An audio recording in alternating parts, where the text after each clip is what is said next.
I'm your host, Michael Callahan, and wherever you might be now, this is where we go next. And what does it mean to be a heterodox thinker? We hear that word a lot these days, heterodox. Lord knows I've said it a few times on this podcast. And really what I think it comes down to is being exceedingly content with a whole bunch of people disliking you. Not all at once, of course, just a continuing rotation. Sometimes it'll be people to the right of you, then people to the left, then folks who were your strongest allies 2 days ago will suddenly hate your guts next Thursday.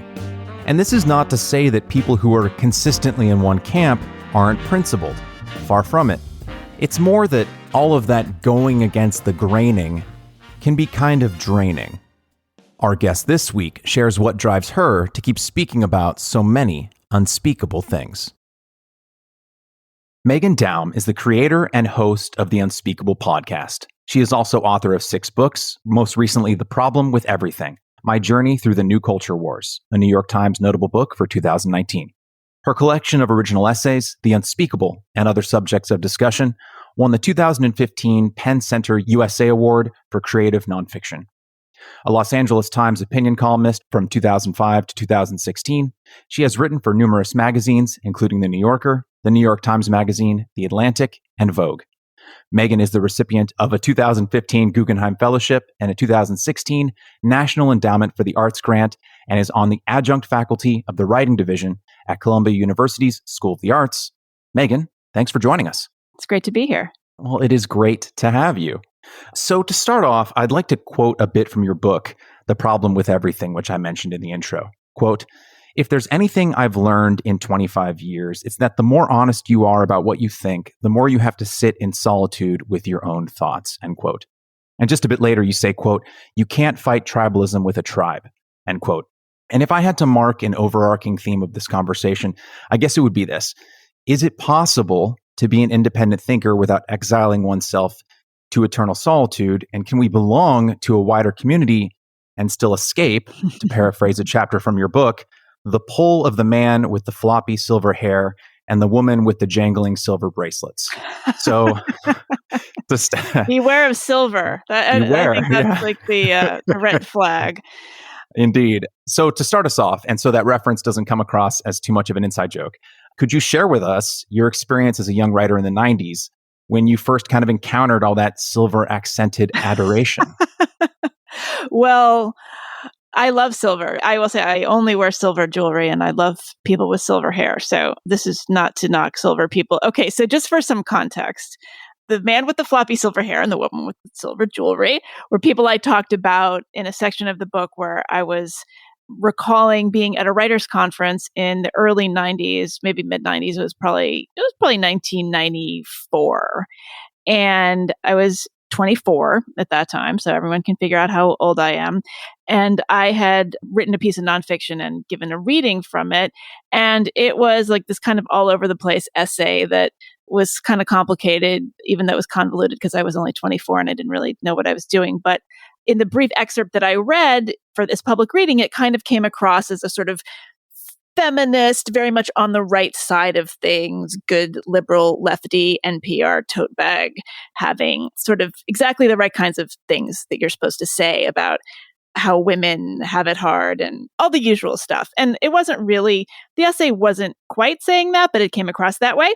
And because it did, a lot of people were like praising me and saying it was really important and I was saying really important things and keep going with it. And I liked being praised, but even at the time I knew it was a lie because I knew I was saying something more complicated, but for various reasons, the more complicated message wasn't getting across. And so I knew I could have kind of coasted on saying the simple thing for a long time. I probably could have made a whole career of it, but it felt false and it just didn't feel that interesting. And so the man with the floppy silver hair and the woman with the silver, and I think probably also turquoise, there was probably some turquoise going on with the jewelry, were coming up to me and telling me how great this was. And, it would have been really easy to appease this sort of reader for a long time. And frankly, I kind of did. I am 51. Okay. I was born in 1970. For me, that meant being a liberal, being on the left meant that you were having complicated conversations and that you were not afraid to talk about things. That was a tenet of liberalism. It was the conservatives who didn't like to talk about things. They were the purity police. So I really went along that way, just assuming that and kind of playing that game until maybe 2013, 2014 or so, when I started to notice that the roles were kind of reversed and it was the left that was becoming really rigid in terms of what you were allowed to talk about and what you were kind of supposed to think. And that's when things started shifting. And to get back to your opening question, when I started to feel more alone with my thoughts, and the writing process and the thinking process became more about really having to stand on my own feet and just speak for myself rather than kind of speaking for a group of us, my generation or my particular social ilk, or I wasn't speaking about my social milieu as much as I had in the past. It was just me. Yeah. And I want to get to that loneliness and what kind of eventually drew you to what you coined as free speech YouTube in just a moment, because I think it's relevant. But I'm wondering if the pull of saying the right thing, right? That anti-liberalism, which I think you just kind of identified. I'm 12 years younger than you. I was 1982, but the left that I remember kind of falling in love with when I was 18, 19 years old was kind of a direct opposite of what the moral majority right was in the late 90s and early 2000s, right? The left was cool. It was punk. It was Sarah Silverman saying naughty words and people being offensive in a way where the inside joke of everyone who was listening to the joke was that the offensiveness was a commentary on the thing that was being said that was offensive, right? It wasn't necessarily being offensive just to say terrible things about quote unquote marginalized groups or punching down or punching up. It was the act of being offensive in and of itself was a reaction to the don't do this, don't do that moral right that was kind of ascendant in the Newt Gingrich era, right? Yeah. But I wonder though if, and again, maybe this is a premature question, but I'm just going to go for it, Meghan. Is the pull of being an independent thinker, quote unquote, of being heterodox, of questioning the narrative, right? Can that contain the same kind of pull that the other side can do, where you're always saying the right things, looking for approval? I do wonder, and we'll get into this a little bit later, and I'm not saying anyone in present company is guilty of this, but I do wonder if the desire to always be questioning things can lead to almost a kind of never agreeing with things even when they are true, and potentially like a conspiratorial mindset. Does that make sense? Yeah, of course. Well, that's kind of what a contrarian is. Right. I don't like it when people call me a contrarian, which I realize is a contrarian thing to say in and of itself. I really ultimately, what it is for me now and what it has been for me always, certainly since the beginning of my career, is that I'm just allergic to bullshit. I was never a particularly political writer, certainly. I'm still not. I'm not a policy wonk. I'm not somebody who's going to hold forth endlessly on certain issues of the day. I have certain ideas, but I'm not really well versed enough in any particular area to be like an effective pundit. How I did get into this kind of political sphere is, first of all, everything became politicized. But the skin that I have in the game is that I just can't stand to live in a culture and operate in a discourse where there is just constant nonsense and BS and hyperbole and performative sort of outrage being spewed all the time, and it getting passed off as public intellectualism, for instance. That drives me crazy.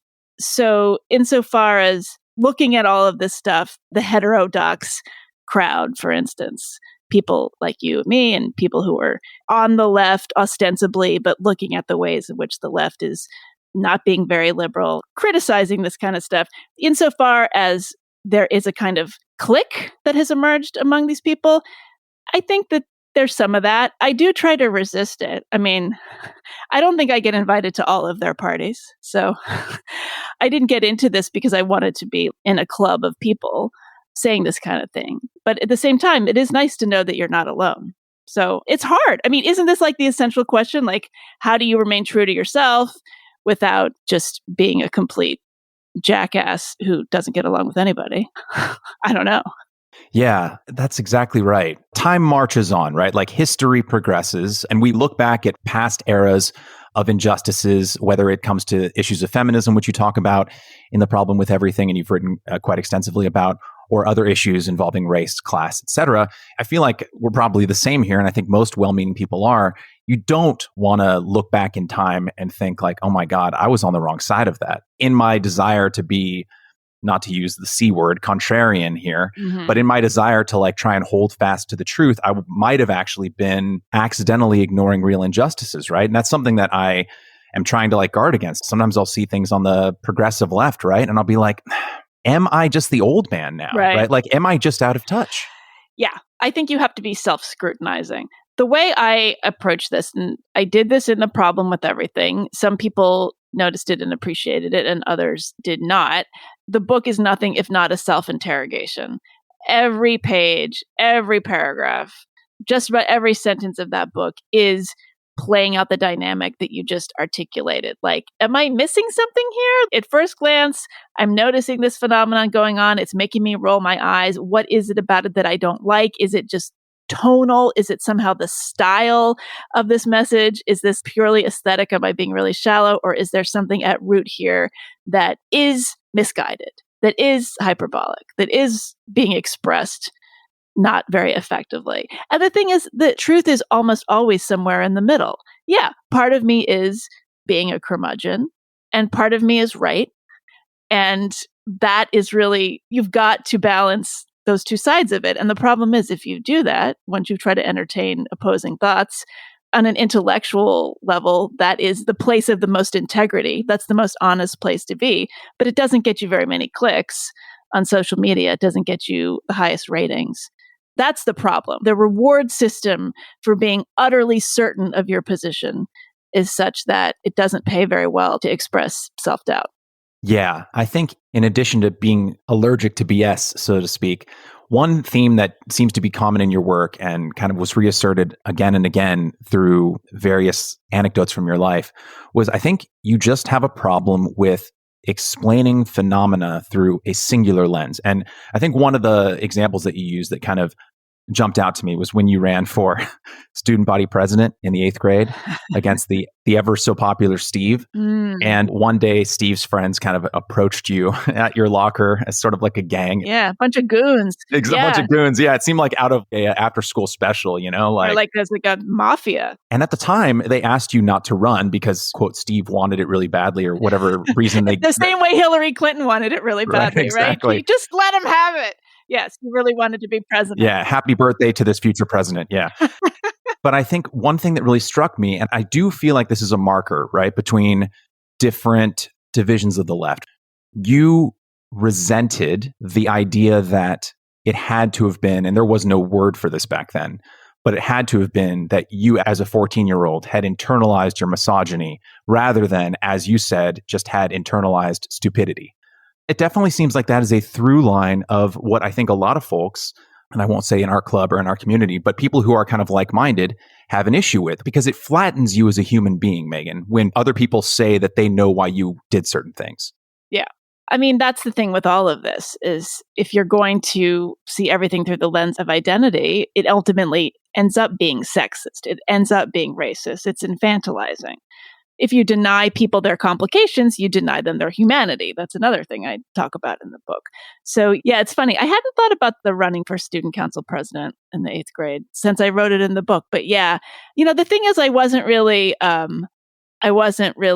at root as maybe I thought I was. It's funny because now, you know, all these years later, there was a period a couple of years ago where I really had it in my head, like I wanted to start some kind of movement, some kind of like nuance movement, the new rationalist or something.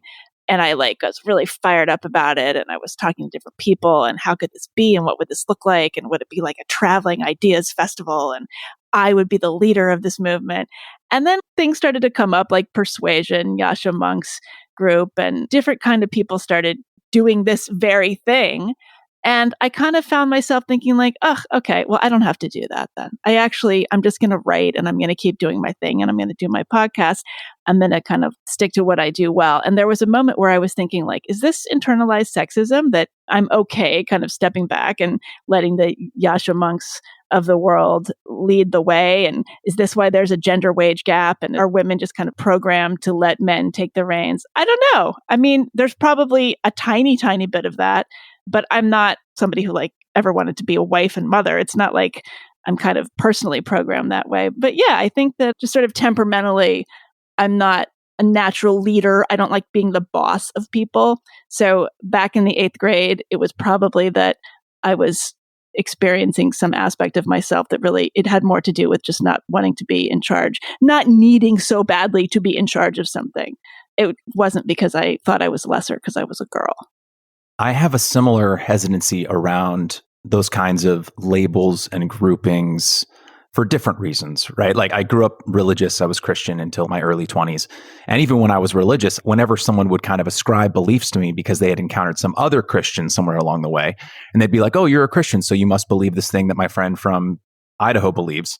Mm-hmm. I'd be like, no, not at all. And the more and more I kind of started getting grouped in with people and people would make assumptions about things that I must believe because I have the same label, I became more and more uncomfortable with the idea of a label in general. But speaking about that idea of groups and the intellectual dark web and free speech YouTube, that kind of brings us to why I reached out to you in the first place.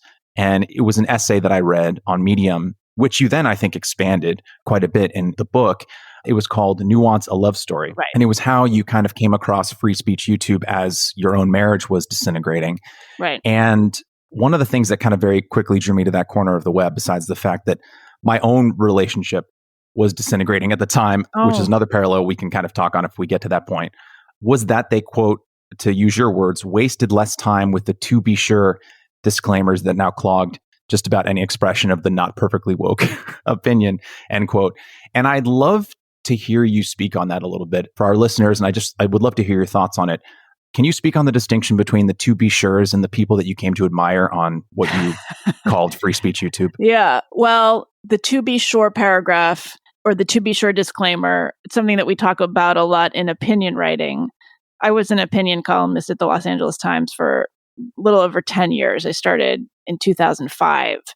And so, there's a thing that you do when you're writing an opinion piece where there's a kind of a formula generally, especially in a newspaper column, where you start off with an anecdote or something, you kind of state what the subject is, and then you give some examples of something, and then you say what your opinion is. Like, well, I think such and such. And then you do this thing where you go, to be sure, there are all kinds of legitimate arguments that would go the other way. You can agree with me in this way, this way, this way. You might say this, but ultimately, I still feel that I have a point because blah, blah, blah.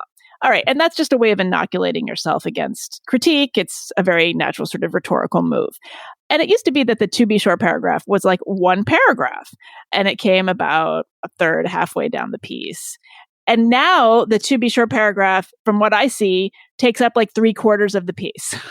Anything you read is like to be suring all the way down. And it's always, of course, now it has to be sure people from marginalized groups are affected much, much, much worse by whatever it is, COVID, climate change, crime increase, absolutely anything.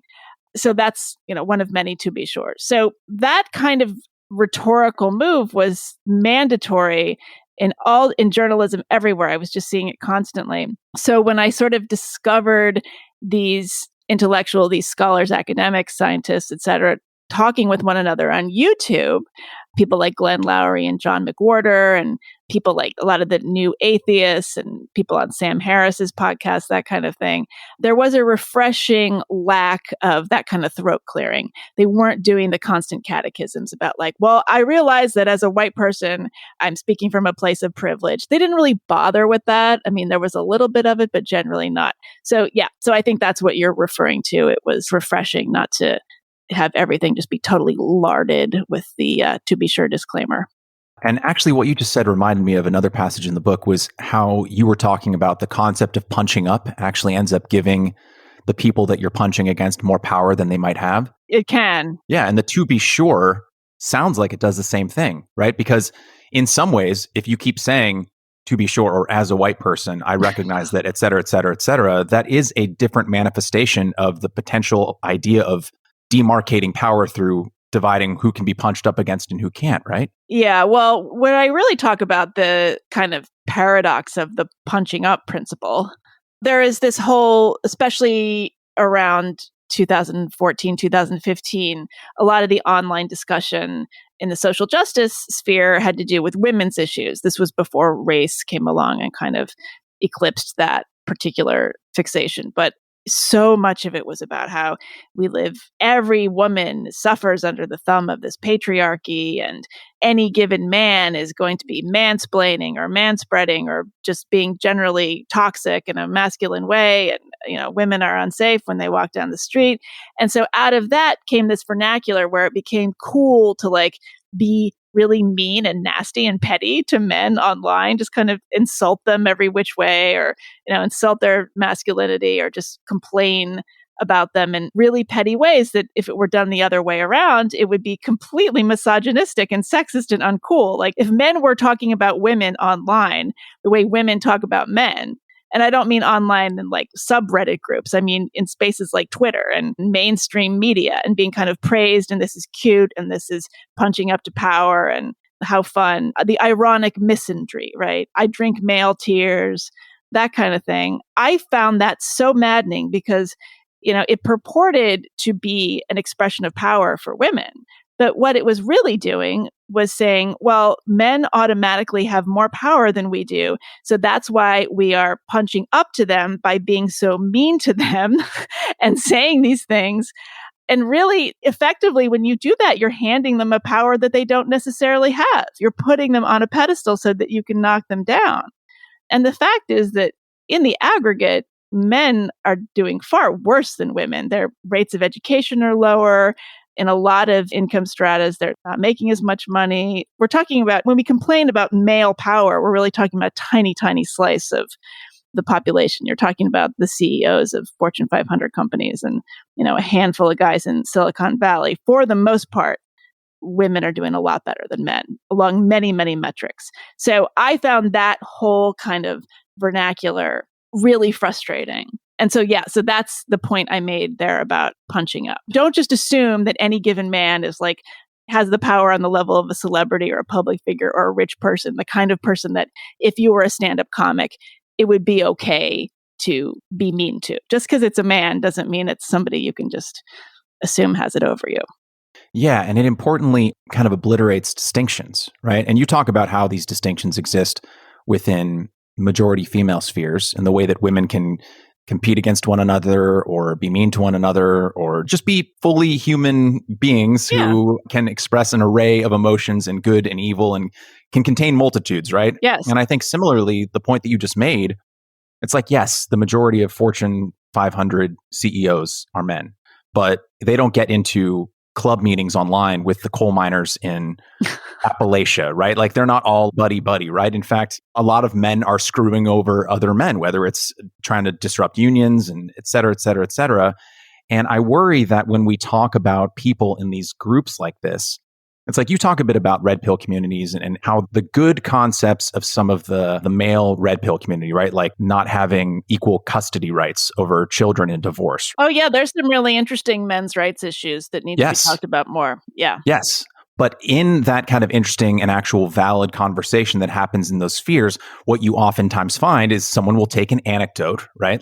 They had a bad experience growing up with their first few girlfriends or something, or they were picked on a lot by women or girls when they were in high school or college, maybe because they weren't traditionally good looking or they were a bit nerdy or something. Yeah. And then they take those anecdotes and then they ascribe them to women as a group. Right. And I think societally, we can recognize how, not to mince words here, stupid that is. And yet it's encouraged when it comes out of other communities where you'll have a legitimately toxic interaction with a man who might be in power or might be on the street and say something untoward. And then, as you've said, that kind of just gets projected on social media as this one anecdote that I had is representative of the entire group. Yes. Everything is politicized. Everything is seen through the prism of being a huge phenomenon. I mean, again, 99% of this comes back to social media. And I hesitate to even say that because it's so banal, it's so obvious, but it really is that. I always say to people, especially younger women, it used to be that if you walked down the street and you had an unpleasant encounter with somebody, or if your boyfriend said something horrible to you, or just something happened that was unpleasant that had some kind of gender dynamic or some kind of identity dynamic to it, whatever it is. It used to be that you would go home and complain about it with your roommate and move on, or like call your mom and bitch about it, and then that was it. And now, instead of that, people will go, it used to be on Tumblr, or now they go on Twitter, or they express this on social media in a post, and then it gets completely elevated to this level of like, this is the state of women. This is what's happening to women. The world hates women, or whatever it is. And it's like, well, no, this is just like a little thing that happened to you that before social media, it would have been a blip in your day and you would have moved on. But because this is the way we process our experiences now, you can collect the likes and the responses and the comments, and the whole thing just gets amplified and distorted and becomes so much more than what it is. And so we start to see the whole world as if every single little tiny thing is an enormous event. It's not that the world is so much worse. Actually, we've never been safer. There's never been less violence. Crime is down. I mean, I know it's up in the last year, but generally speaking, things are better by like a lot. The difference is that we are just hearing about every single bad thing that happens. We just happen to know about it. And you could make the argument that, yeah, it's good to know about it. It's good to be aware. But if you're not able to separate perception from reality, you're going to live in a really distorted kind of brain space. And that's what I think a lot of people are living in. Oh, absolutely. It's a recurring theme on the show, regardless of the guest. Whether it was Lenore Skenazy talking about how, because of the advent of social media and the 24-hour news cycle, parents think that their children are in constant danger of being kidnapped and murdered, or with Dr. Monica Gandhi and how the news of like a single case of a virus breaking through a vaccine causes people to be vaccine hesitant. Yeah. It's just this recurring theme, right? And it's kind of a running joke at this point on the show, but it keeps ringing true that maybe the answer to everything is just to nuke the internet from orbit. But you describe in your book and elsewhere, and I'm realizing as I continue talking with you that this is just going to be me quoting yourself to you, but I just want to tease some of these ideas apart because I think they're really worthwhile. That the problem is ambient loneliness, right? That people feel so disconnected and alone with their thoughts that they, quote, congeal into these online tribes, end quote. And earlier this week, as if from a message from heaven, I saw a study that showed that Americans have half as many close friends as they did in 1990. That's only 3 decades ago, right? You were just about to move to New York at the time. So I just wonder, it feels like this problem can only be solved with more real world friends, more real world connections, more in-person intimacy. Yeah. That perhaps that's the salve, but I'm actually not sure how we can ever get there because the internet keeps drawing us inward. Wow, that's so interesting. So they don't have friends, but at the same time, people have friends that they've never met, that they only know online, that they consider their real friends. So what happens is, again, it's this process that I just described. Like your ideas, your interactions, the things that you talk about in the world and that you process get processed digitally and in front of an audience, even if you are seeing it as just an interaction with your friend. It's a very different kind of mechanism than meeting a couple of friends for a beer after work and like kvetching about your day and your life. Yes. So yeah. And again, like I'm glad that these things are resonating with you because I sometimes worry that, again, it just feels banal. It's like, oh, it's because everybody's lonely or no, we're not connected. These things become platitudes and it's hard to know what they mean. But I do think that a lot of the mobbing that happens on social media and the kind of just reflexive, I hate to use this term, but there hasn't been another one and better one invented yet, but the kind of reflexive virtue signaling that you see and people piling on others, even though they don't really even know what their crime was, or they don't even possibly see it deep down as a crime, that has to do with this real need to belong. I just think that people need to signal their allegiance, desperately so. And that desperation comes out of baseline disconnectedness in real life. But I don't know what to do about that. I see young people, and again, this sounds like such a cliche, but these kids are so overscheduled. They don't have time for social life. I'm sure when Lenore has talked about this, I mean, Yes. they don't have time to just be on the playground when they're little kids, and when they're teenagers, they don't have time to just like go to the mall and like run around and just be teenagers. Everything is being conducted in this virtual space in a public way. And it's not even really their fault. It's certainly not their fault. They just, for various reasons, in order to get into college, you've got to just do a whole bunch of things that you didn't have to do certainly when I was trying to get into college. There's no time for that sort of life. And even as an adult now, I certainly spend way more time online than I should, and less time with my friends in real life, even before the pandemic. That's a combination of laziness and the fact that people, as adults, we're overscheduled as well. So I don't know. I mean, again, it's like the internet is the worst thing that ever happened, you know? And the pandemic in some ways did accelerate in the same way that it accelerated the success of places like Amazon and delivery services because we needed them. It kind of accelerated that same ambient loneliness. And I want to try and pull some of the points you've made on this show with some of the points that you've made in your own podcast and book, because I think that if pulled together, they kind of create a larger whole. In an episode of your podcast called I Don't Know What to Think Anymore, which you recorded after the election, you said, quote, "Part of the reason social media is so addictive is its magical ability to make ambient perception almost indistinguishable from empirical reality. Spend a few hours on Facebook or Instagram or Twitter, and you'll see how they take personal anecdote and offer up a kind of crowdsourced validation that elevates anecdote into something we're supposed to see as universal truth," end quote. And I want to just pull that back to something that you just said, which is people are making friends online, right? Instead of in the real world, but they're making friends in a fundamentally different way than how they would make them in real life. And I think that is an accelerant. So when you grew up in the 70s and 80s, and when I grew up in the 80s and 90s, you make friends for reasons that do involve similarities, right? Like I was kind of picked on as a kid in middle school. And so you kind of sit at the lunch table where all the other picked on kids are sitting. And so you develop a friendship there, or like maybe, oh, you like board games, I like board games too. So it's not a new thing, right? But the problem with something like what's happening online is, let's say you have like a really bad experience with a guy or a girl, or there's some kind of interaction that involves race or any one of the friction points that happen in society. And then you go online, you're angry, you're in pain, you feel something that you need to express, right? So it's Tumblr or Twitter or Facebook, and you express it. Then all of a sudden there are other people, because they can find you from anywhere in the world, right? Those other people who have experienced that same interaction, even if they are a minority percentage of the population that have experienced that potentially horrific thing, because they can find you through that way, and because then you can become friends because of that topic, you then all become friends, but you become friends and you bond around that shared potentially traumatic experience. So then that becomes the echo chamber in which everything that you experience day to day in that group is all reasserting that feeling that that thing is everywhere. Whereas if you were making friends in real life, in person, yes, there's a chance that maybe 1 out of 10 of your friends had also had a bad sexual encounter with a guy.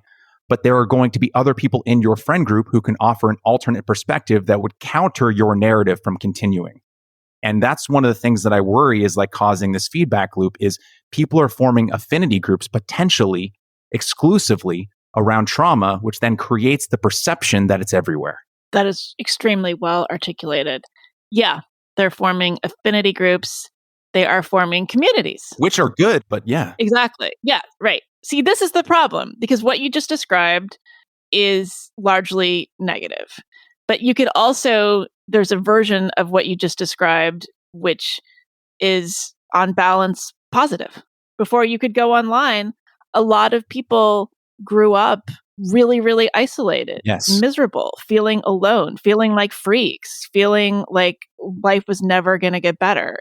A lot of people just had a lot of pain growing up in ways that they maybe don't now. There's other forms of pain. Yes. So it's like, I don't know. It's one of these things. You know, I have to just keep coming back to the idea that the internet, social media, whatever, all of these different tentacles of digital media, maybe it's not in its infancy anymore, but it's in its toddlerhood, which is worse than infancy. It's harder to manage. It's all over the place. It's tantruming. It demands our full attention with not a lot of reward. We're just in a really difficult moment with this. So I have to think that it's going to have to settle in. It's going to have to make peace with itself. When the printing press was invented, conspiracy theories were everywhere. They ran amok, right? I mean, the Salem witch trials came out of that. So, a lot of people make that comparison, but there's a reason that they make it. We forget that history is long. It takes a long time to sort ourselves out. So it's easy for people like me to kind of wring our hands about how terrible things have gotten in the last 10 years. But 10 years is nothing.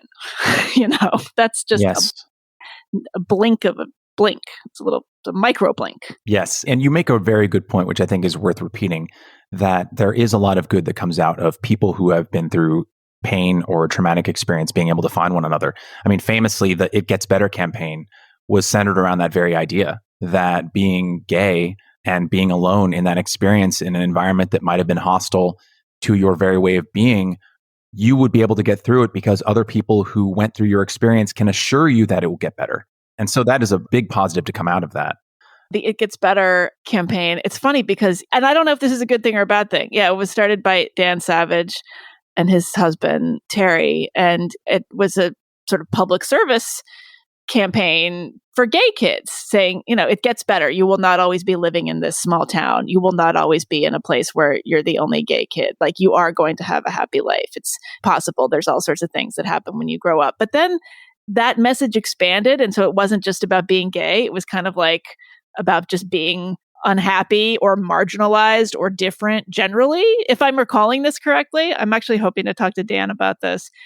And I don't know if that's good or bad, because then suddenly the idea of it gets better, if you're going to kind of have that message be in the air, it just sort of assume that, like, by default, things are terrible now?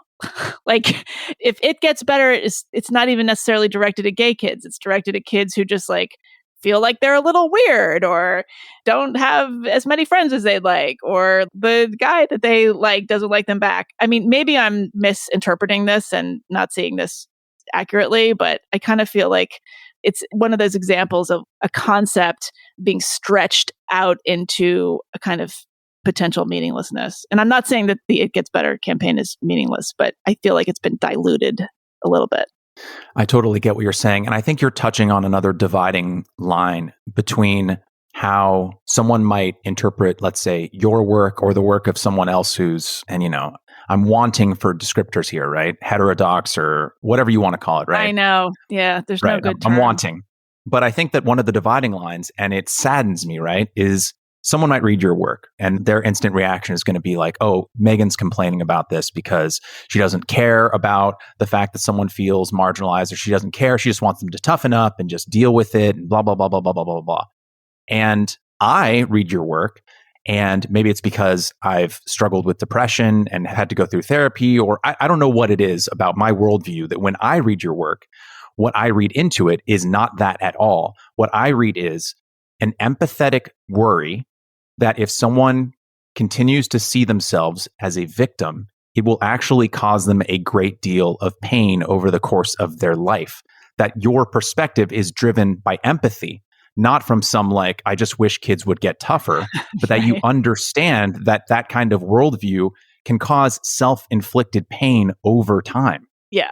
I mean, this is the basis of cognitive behavioral therapy, is it not? That's what I did. Yeah. Greg Lukianoff talks about this a lot, right?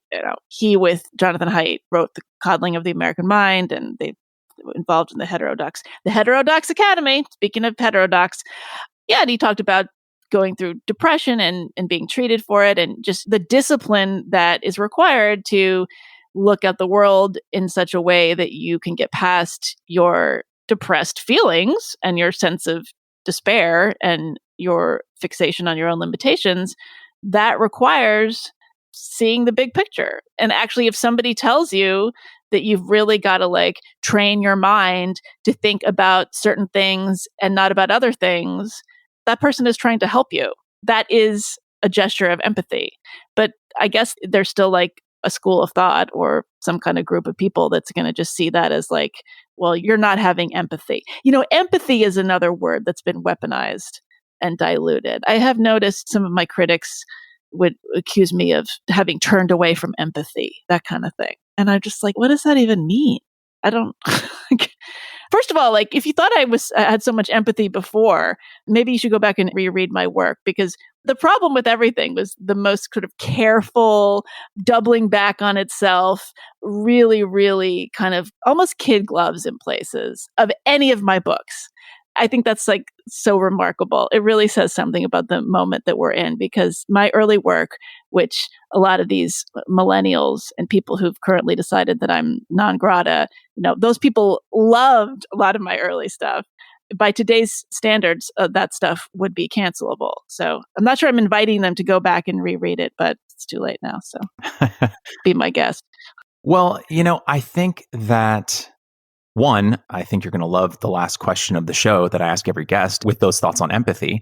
And two, I think it's just a fundamentally different understanding of the word. And one, you go to great pains in the book to repeatedly assert that you have empathy for people who yes, have gone through these things. To be sure, I have empathy. There's quite a few to be sure senses there, right? Yes. And you recount your mother's own experiences and the sexism that she faced and how there are certain areas where it's not okay to just sit there and let something bad happen to you. That's not your perspective at all. But you do go on to say later in the book, and I think this is kind of a theme as well, that we are kind of watering down the meaning of words and expanding them to the point where they are kind of these formless things that can mean whatever someone wants them to be. And that worries me, right? Maybe as an English major, that worries me. But I think where you and I and Greg Lukianoff and Jonathan Haidt and a lot of others would say is that before cognitive behavioral therapy, it sounds like a mouthful now, when I was at my worst moments of depression, right? The smallest thing, like a argument with a friend, like when my brain wasn't working right,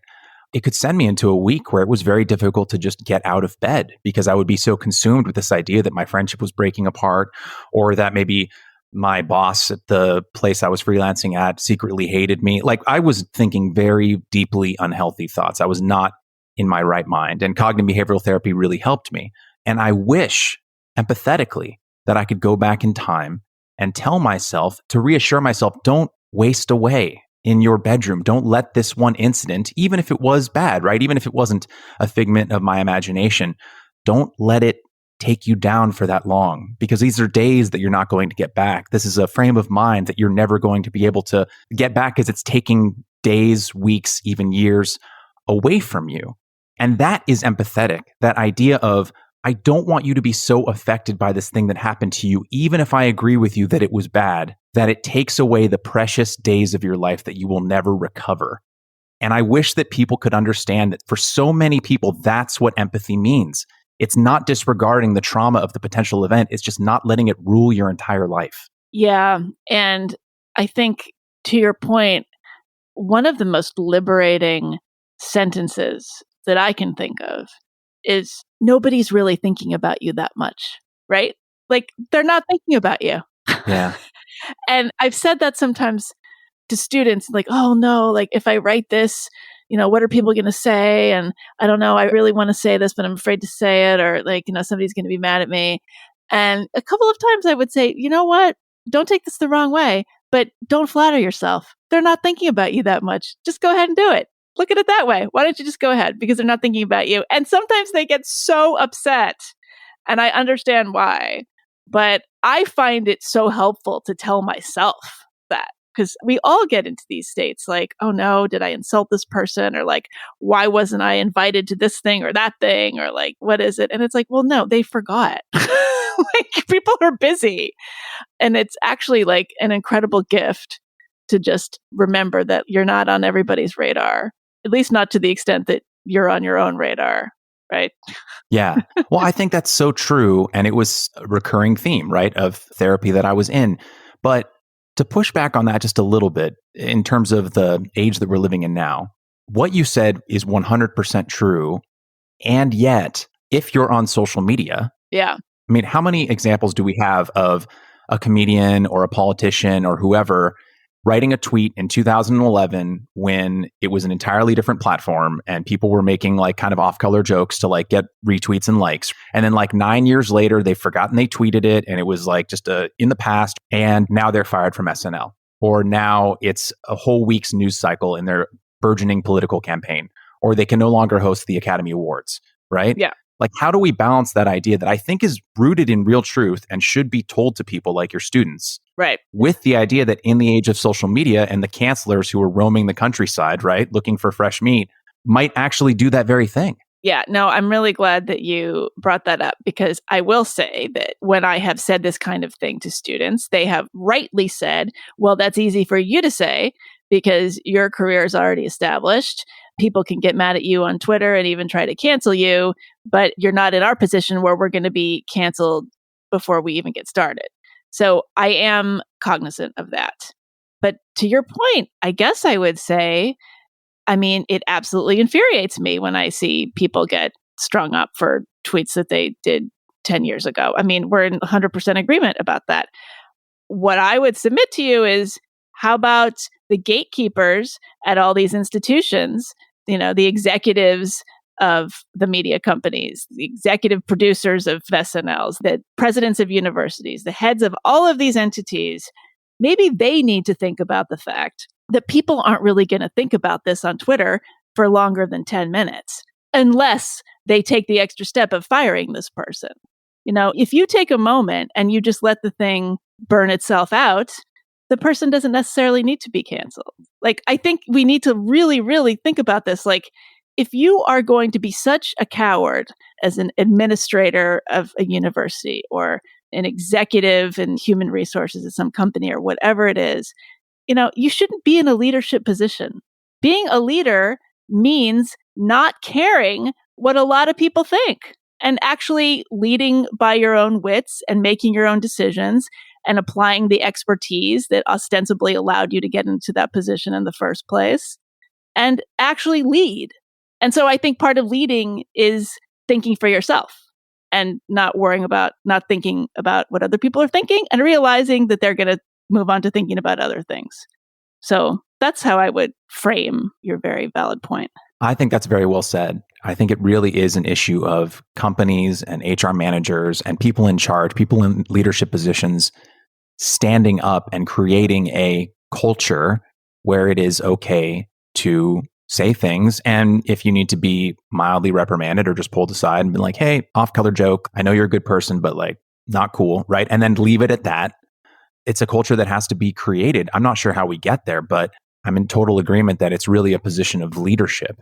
Yeah, we can't blame the people on Twitter. We can't blame the kids. I mean, this was the thing when we started complaining kind of about this kind of misapplied intersectional theory. I don't like to talk about wokeness because I just think that's kind of disparaging and also, again, meaningless. But when we started to see this kind of cultural shift, and it was coming out of college campuses, and it was students deplatforming speakers and complaining about all sorts of silly microaggressive nonsense, it was easy to say, well, these are just a bunch of kids and it doesn't matter. Kids have always been radical and silly.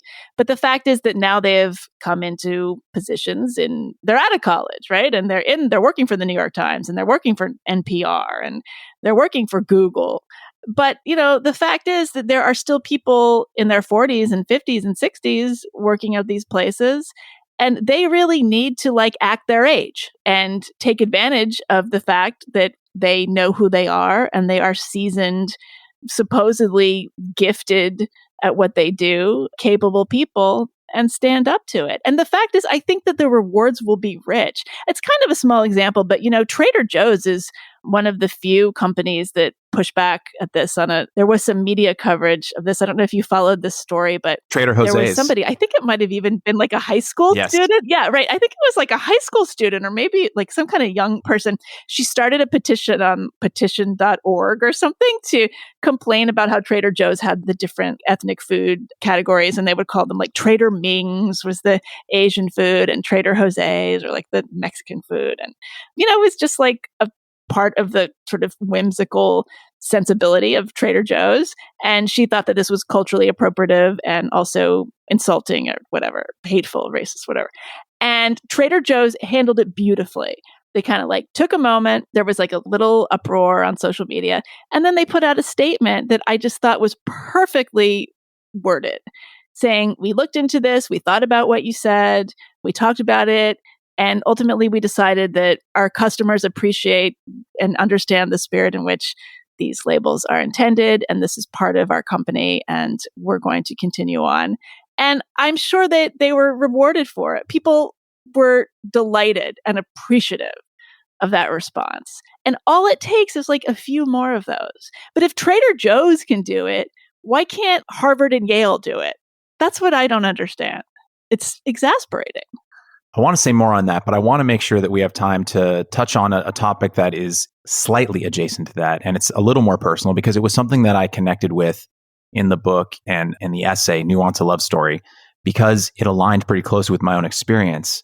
So you talk about coming across free speech YouTube at the same time that your marriage was kind of falling apart.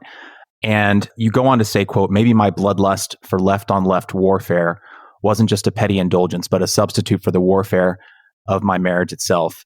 My husband had been at once the best thing about my life and the worst thing, end quote. And obviously I'm taking that out of a much larger context in the book.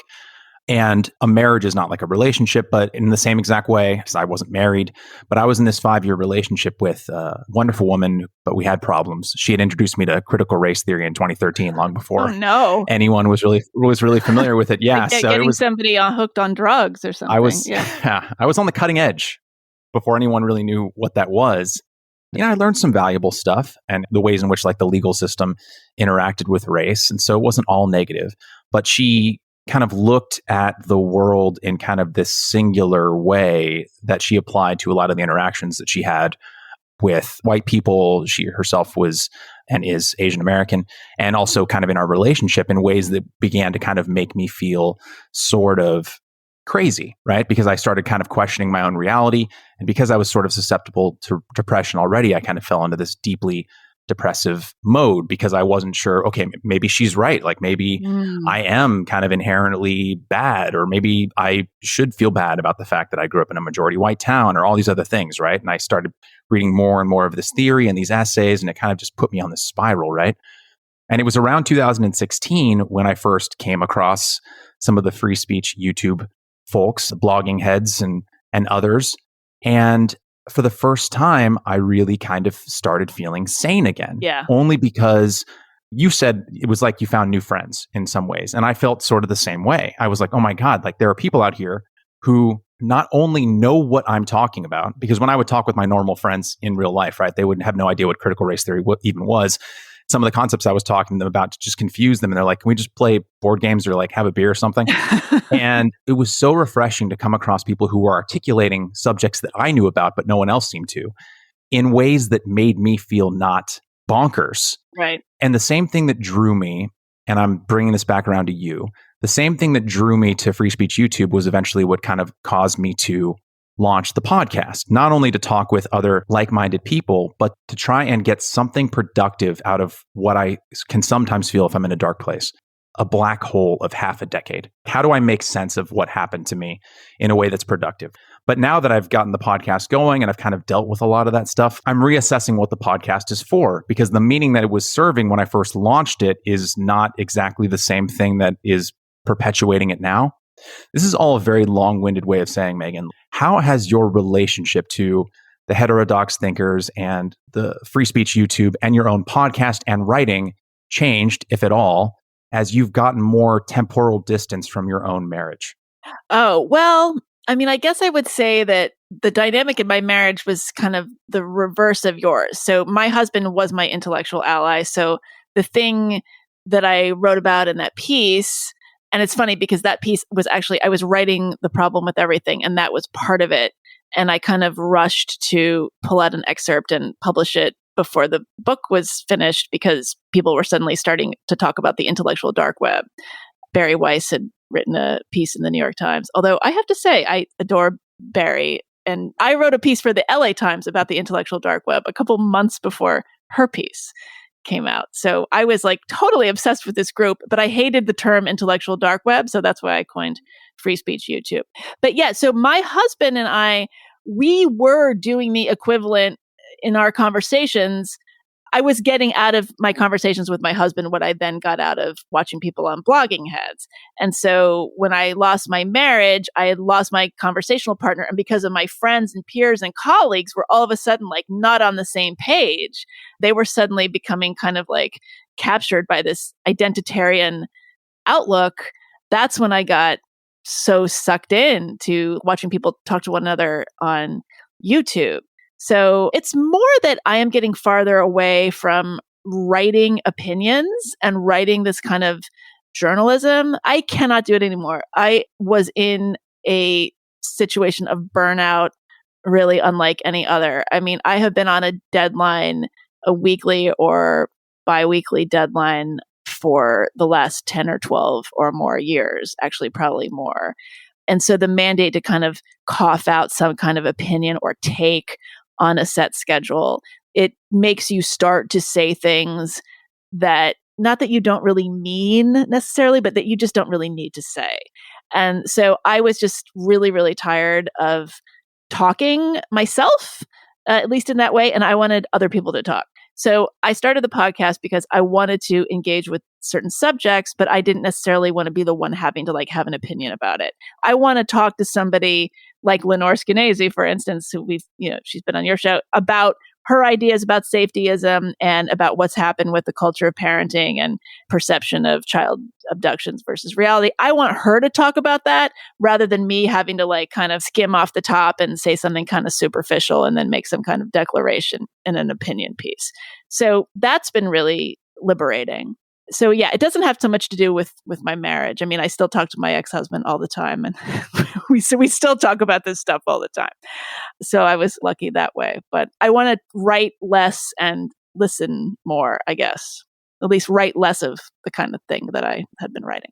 Yeah, that totally makes sense. I can understand if all of a sudden it goes from a point where you're saying things that you want to get off your chest to now all of a sudden you are rushing to fill a blank page because you have to.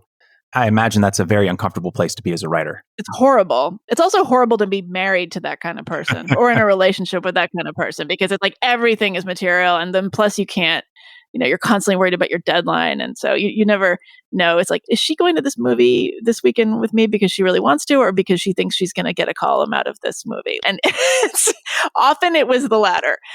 So yeah, it's no way to live.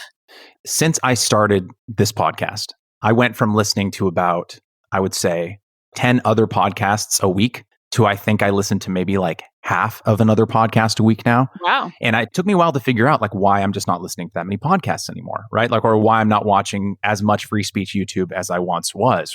And it seems like once I started actually just talking to other people who were like-minded, I realized that, oh, that's what I needed to fill that hole, like to feel less alone. And now I'm not watching and consuming like hour after hour after hour for validation.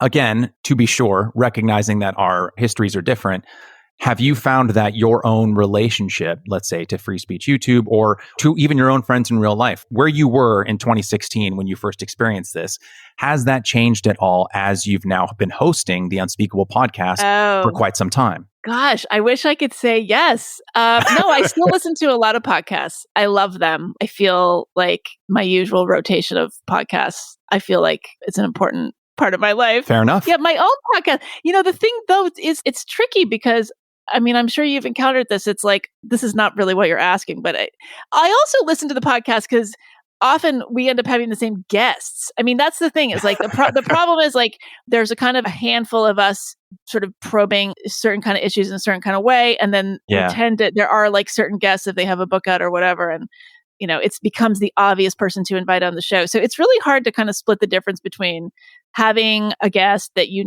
listeners are going to want to hear from and, you're going to get a lot of downloads, and having a guest that's more surprising or, is completely unknown or is just saying something different. So I sometimes listen because I want to see like Andrew Sullivan and I feel like we're always sort of nipping at each other's heels. Like, he's going to talk about it and I'm, oh shit, I just recorded an interview about the same thing with somebody slightly different, So yeah, I'm just kind of curious what they're up to. So yeah, it's kind of that. I don't know, but it's been hard. The pandemic, like we haven't gotten out. So I will be curious to see if as things start to open up and I start to actually like see people in real life and go out for drinks and talk about things, if the podcast urgency abates somewhat. That's good. Are you still appropriating Appalachian Pain or have you moved back? Are you still over there? Wow, you did a deep dive. No, I'm in New York City. That's good. Yeah, no, that's right. Yeah. See, and that's an example. Yeah, if your listeners don't know this, so I published a piece last summer. I had this column for Medium, and they had a stable of columnists. They were actually paying us. We were on a contract. We had editors. It wasn't just like we were posting things on Medium. So I was obliged to file a piece twice a month. It's a crazy I was story. down. I had fled the city in April because of the pandemic, and it was a whole thing. I had a puppy. Like, I didn't want to write about it at all because I knew I would get in trouble, but then I didn't have anything to write about, and I had a deadline, and my editor was like, "Oh, write about how you left the city." And so I did, and of course they slapped this horrible headline on it, like, "I fled New York for greener pastures and a puppy." I was down in the Blue Ridge Mountains in the southwest corner of Virginia near North Carolina border. And I didn't want to be specific about where I was. So I kept referring to my location as Appalachia, just thinking it would be generic. And what I didn't realize is Appalachia is a marginalized group. And there's like Appalachia Twitter, and they really see themselves as a marginalized class. So if anybody says anything about them, it's like hate speech. Anyway, it just like escalated into this really one of the worst Twitter draggings of my life. And I was accused of being a literal murderer because I had come down, my plague rat self had come down from New York and hid in a farmhouse for a while. But to answer your question, I ended up staying there for 6 months, and I don't think I murdered anybody. And it was quite wonderful. And I started the podcast down there. But no, I've been back since last fall. I've been back in New York City. What you just said about being a literal murderer in the Appalachian Mountains, it goes back to something you said in the book, and I don't have the passage directly in front of me. It was really eloquent, but I mentioned it earlier. You were talking kind of about how words are just kind of losing their form and how frustrating that was for you as a writer. And I don't really have a larger question, but I would love to just kind of hear you speak on that, because I do think it is a real concern, right? And not just because it's creating this arms race where, not even just when it comes to politics, but like you have titles where it's like, this puppy riding a school bus is literally everything. Or, like this makeup tutorial is all we need right now. Right, Just stuff like that. And not to mention the fact that, white supremacy can mean everything from a glass of milk to literally murdering people, or oppression can be Rohingya Muslims and also someone mispronouncing your name in the office. I'm asking this just to you as a writer. How do you navigate that? And is there a way back from this where words can go back to meaning actual real things and retain the power that is necessary for writing to actually hit? Yeah, I don't know.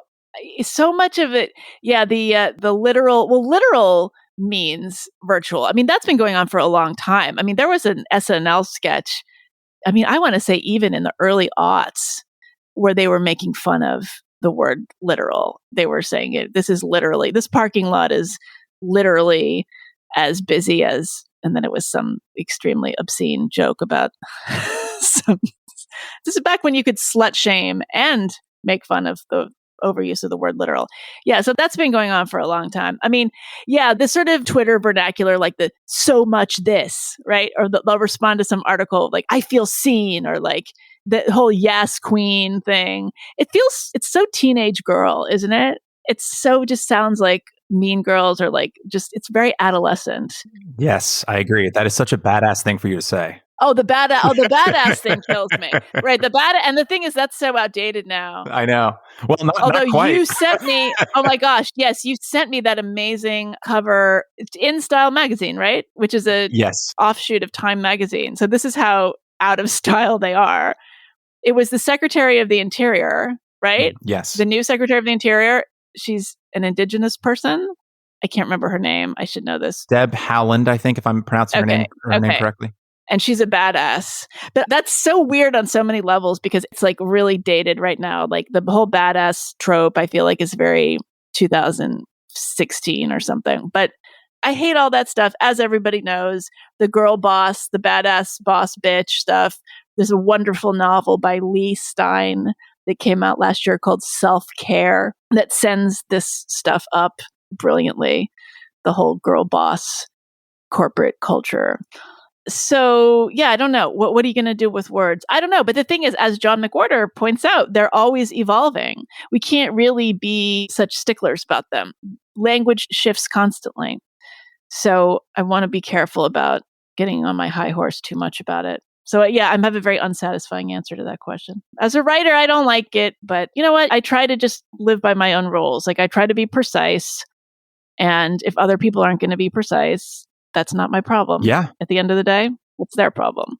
I mean, I think that's a good point, and I think it is very in theme with the problem with everything. And I think with your life, the things that are out of our control or the things that happen to us, whether it's language changing or otherwise, aren't the things that necessarily have to define us. But I think that there is a point, I can't remember which chapter it's in, where you talk about feeling kind of, and I'm trying to paraphrase because I don't have the quote pulled, but almost feeling like even when it comes to the free speech YouTubers, right? And this might have been actually a quote from the podcast where you were talking about how even when you check in with them, you don't even know half of what they're talking about anymore because the topics are always changing and the words are changing and the lingo is always updating. And I don't know if you're anything like me in this regard, but it can feel a combination of like exhausting and almost traumatic is the wrong word. That's exhausting and traumatic. Those are two of their favorite words. Yeah. The social justice people, everything is exhausting. I'll try and relate it this way because I think that we are close enough in age that I think you can relate to this. There's a whole array of stores that existed when I was a child and you were younger as well, that no longer exist. Circuit City is the most recent one.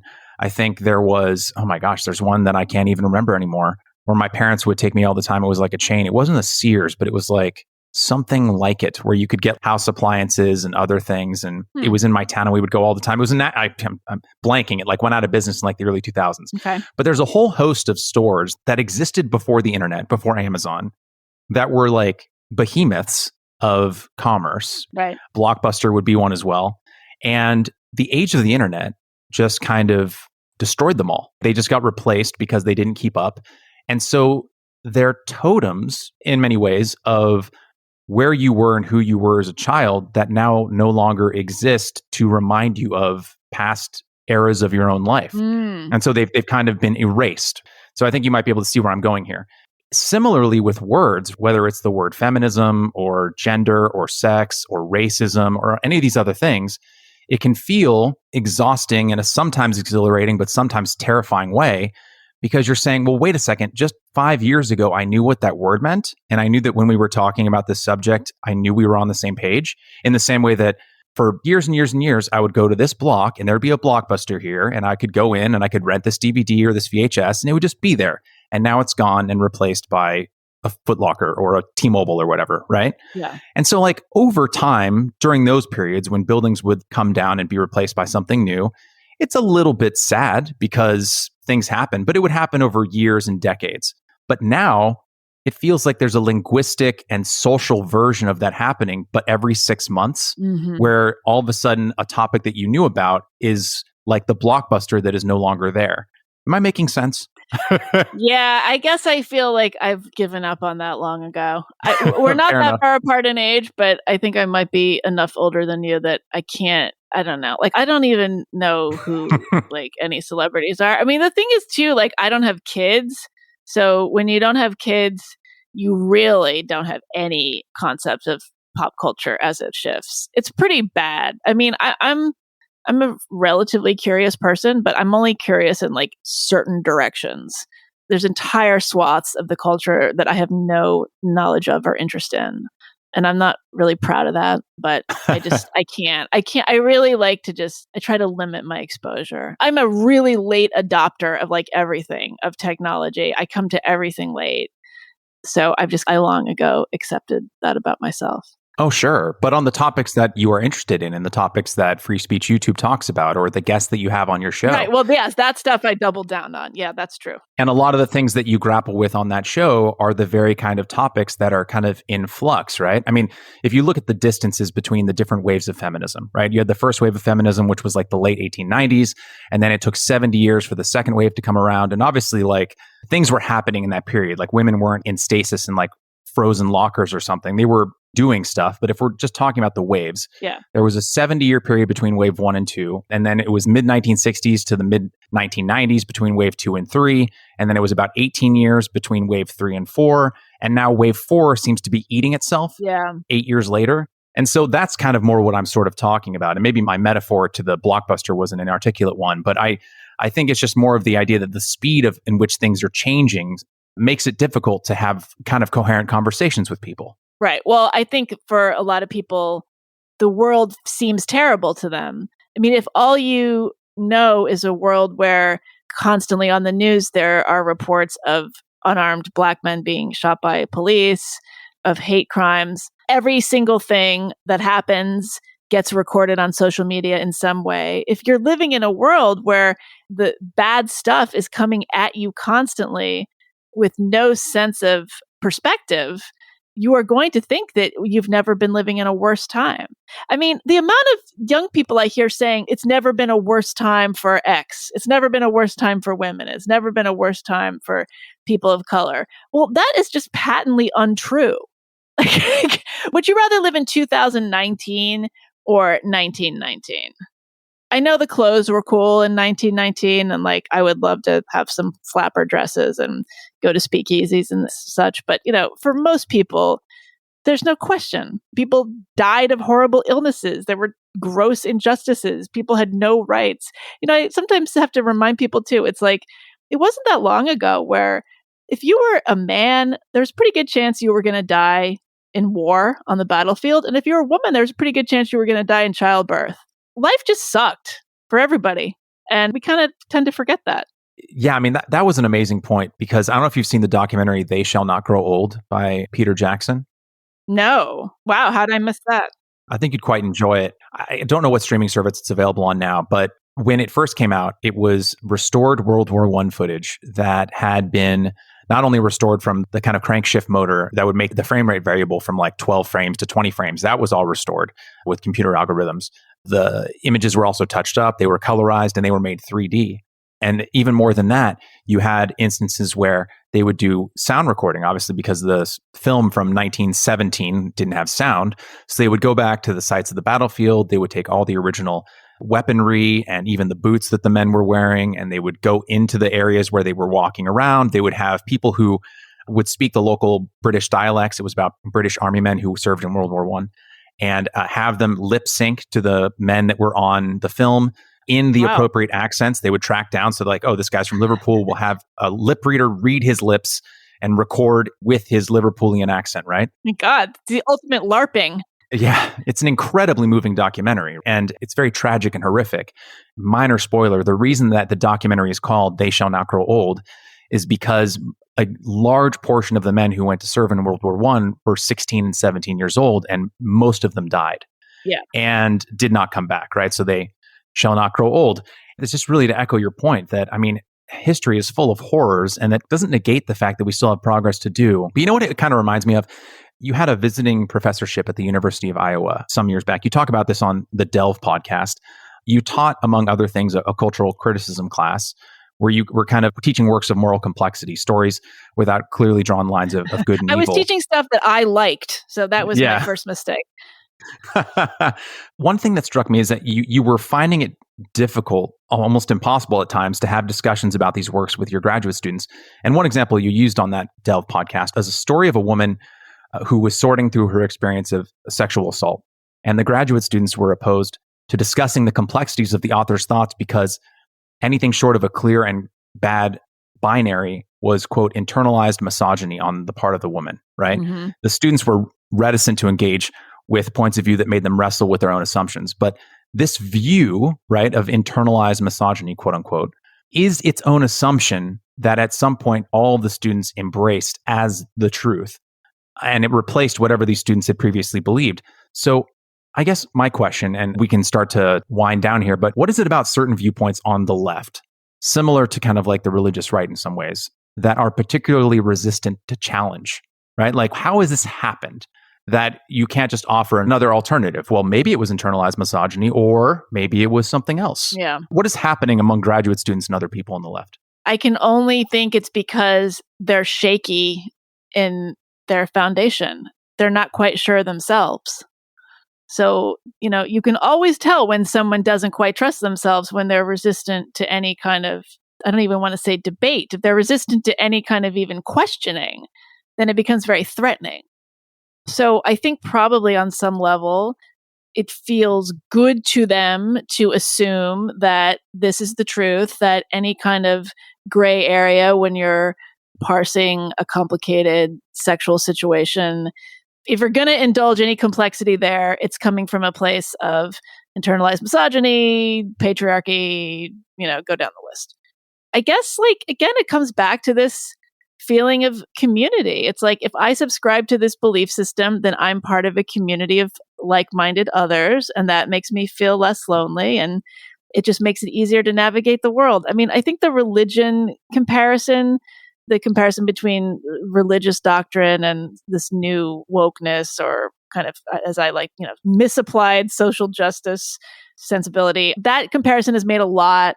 I think some people make it in a pretty compelling way. Other people just kind of toss it around and don't really get into it. It just feels like it's a simple way to go through your life. I mean, there's a reason that people have been religious, that human beings have been tribal and religious throughout human civilization, because it's just a way to organize your life that makes sense when life in and of itself usually doesn't. So I guess it just feels good for people to make those assumptions. But, I always find myself that, I tend to get the most defensive when somebody challenges me on something that I'm not quite sure of myself, that I've been kind of telling myself is the narrative, trying to talk myself into something. That's when I start to get my back up. So I think that that's a lot of what goes on. And there's an entire realm of discussion that we haven't touched on, that where I think that phenomenon is hugely in play. But maybe that's a conversation for another time. Well, I will ask one follow-up question on that point, because I think it is relevant and instructive. Because based on your work and your conversations, you don't necessarily strike me as someone who is afraid to have their views challenged, although I do understand that the concept you're talking about is 100% real, that we can attach the ideas that we hold in our own minds to our own personhood, right? And so then if an idea that we have is challenged, it feels like our entire existence is being challenged. And that seems to be kind of the prevailing theme of a lot of discourse today. You challenging my idea is violence against me. My question to you, Meghan, would be, in what ways have you kind of practiced yourself to be able to disconnect ideas or precepts that you hold from who you are, so that you're more open to listening and hearing other ideas? How have you kind of encouraged that in your own mind? Oh, man. I mean, it's hard. I don't think I'm necessarily very good at it. I mean, yeah, if someone was going to say, wow, you're so obsessed with looking at hypocrisy. Why are you so obsessed with it? And I start to think well, I don't know, maybe I'm a hypocrite. I'm very much a believer in the you spot it, you got it syndrome, Yeah. It's always the thing that bothers you in other people is the thing that you hate about yourself. So I don't know. It's really hard. I don't have a satisfying answer to that question, because I know that a lot of I've talked about this elsewhere, a lot of my allergy to this kind of performative expression of politicized outrage, it's because this whole other discussion, I had a mother who had performative tendencies, and there was sometimes a lack of authenticity in our family structure. Just that's a whole other thing. But I will cop to the fact that there are probably emotional and psychological components to my reactions to the culture that I have filtered into some kind of intellectual pursuit. But I think a lot of us do that. I think we all do. Yeah. No, I mean, I think that is a incredibly instructive answer. I mean, I think that the things that oftentimes we are most sensitive about, I mean, I can't say it better than how you just said it. The things that we are most sensitive about oftentimes point to things that we sometimes don't like about ourselves, or things that remind us of parts of our past that we dislike. That's very well said. I certainly know that it drives me. A lot of it is cringing at my former self. I'll think back to when I was in college or something, and I have this kind of highlight reel of my most stupidest things I ever said. It's terrible. I'll kind of think oh God, I remember when I was in college and I just made some off the cuff remark, just kind of knee jerk lefty thing that was completely uninformed, and kind of rolling my eyes snidely at somebody who had more conservative beliefs, who was probably an economics major and knew what they were talking about, that kind of thing. So I feel like I'm kind of doing penance for those sorts of moments. And I even had those moments as a columnist. There are certainly columns that I wrote during my time at the LA Times that I just kind of took the easy insight or the easy statistic that is pretty misleading, that wasn't really because it was serving my argument. So I kind of just shoehorned it. I kind of just threw it in there. And that's what all columnists do. And that's why I don't really want to do it anymore. But I cringe. I cringe a lot. And so I think that kind of this mode that a lot of us are in right now, at least for my part, I think a lot of this mode is being fueled by trying to kind of, isn't it awful? Maybe like cleanse myself from my past hypocrisies or laziness, or cheating, just kind of intellectual laziness I had in spasms in my earlier years. I don't know. Well, two things there. One, I think, who among us, Meghan, has not been lured by the siren song of the silver-haired and silver-braceleted, right? Now more than ever. We are all guilty, whether it's in a column or otherwise, or in a group of friends, right? You see this in stand-up comedy all the time. Hell, President Trump was really good at this. He would say a word, right? And then the audience would start cheering, and then he would just keep saying it over and over again. That's where you'd get all these people chanting, "Build the wall," because he would say it one time. Everyone would start cheering, and then there were a lot of silver hairs in those audiences. But I think the other thing too, and I feel this way about listening even to past episodes which aren't that long ago, it's like, I would have asked a better question there. But I think some of that uncomfortableness that we all have is like, if you're not uncomfortable with stuff you did in the past, you're not really growing, right? Right. Yeah. And I also say that if you're not conflicted, you're not being honest. So like, if you're not conflicted, you're either lying or you're not very smart.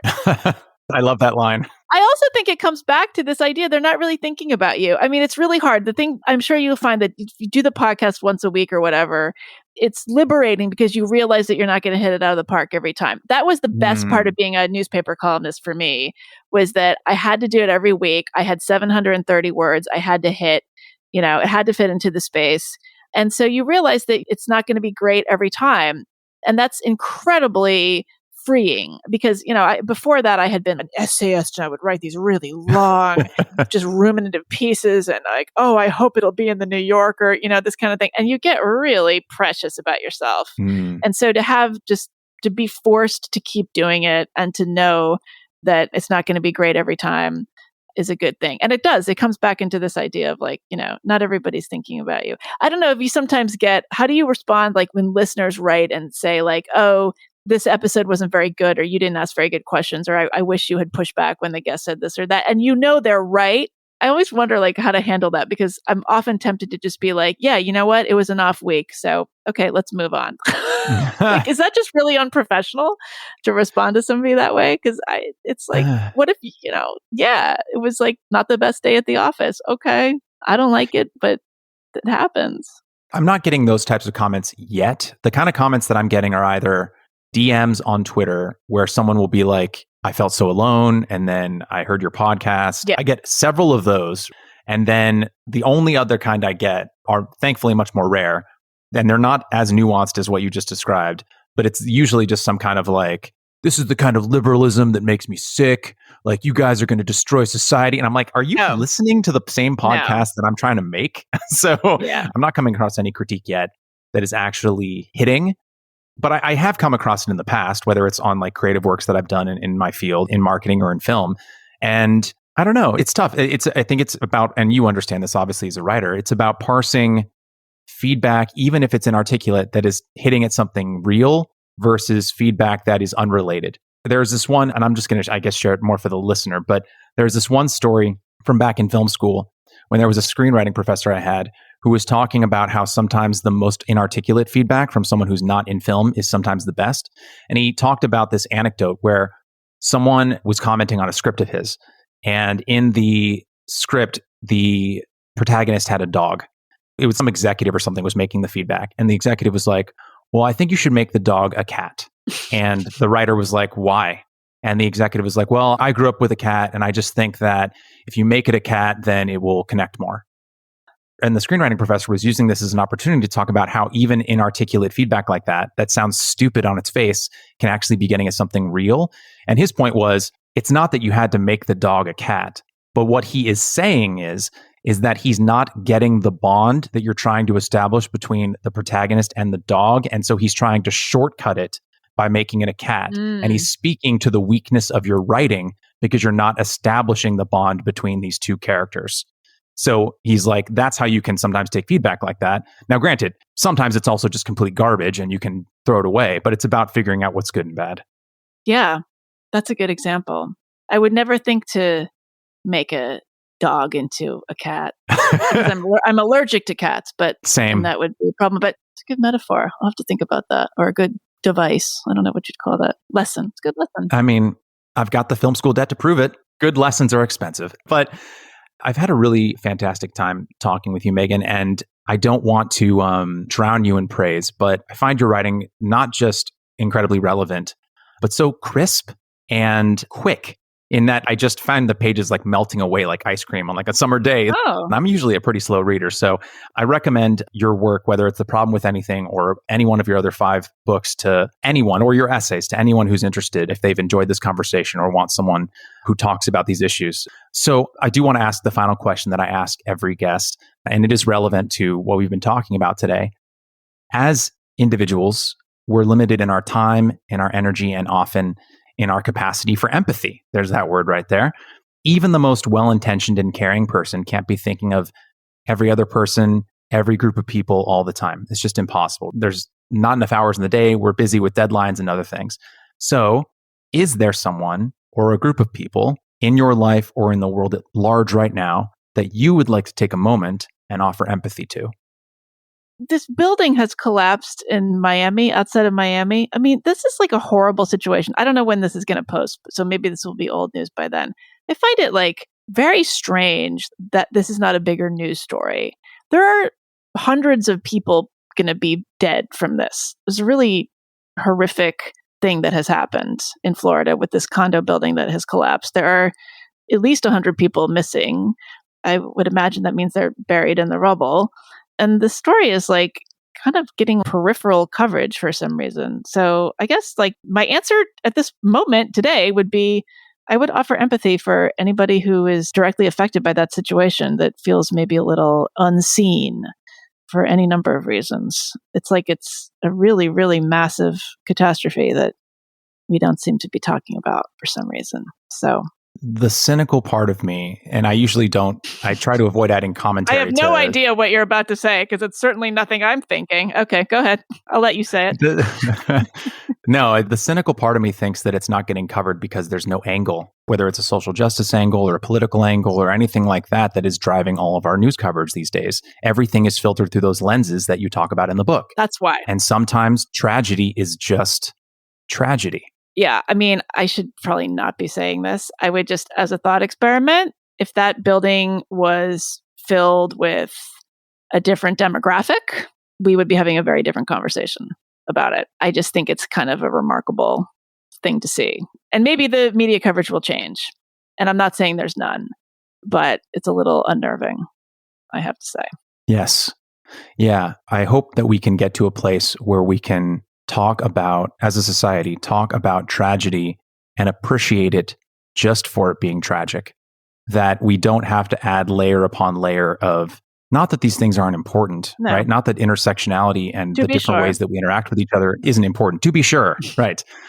But sometimes, I don't know, I hope we can also get to a point that sometimes it's okay to just accept that a bad thing has happened and let it just be bad. Shit happens, Yes. as they say. Well, Meghan, thank you again for your podcast, for the writing that you do, and for the time that you took today. It really means a lot to me, and thank you so much for coming on. Oh, thank you. This has been great. You're a great interviewer. It's a pleasure to engage with you, to answer your questions. So thanks for having me. Thank you.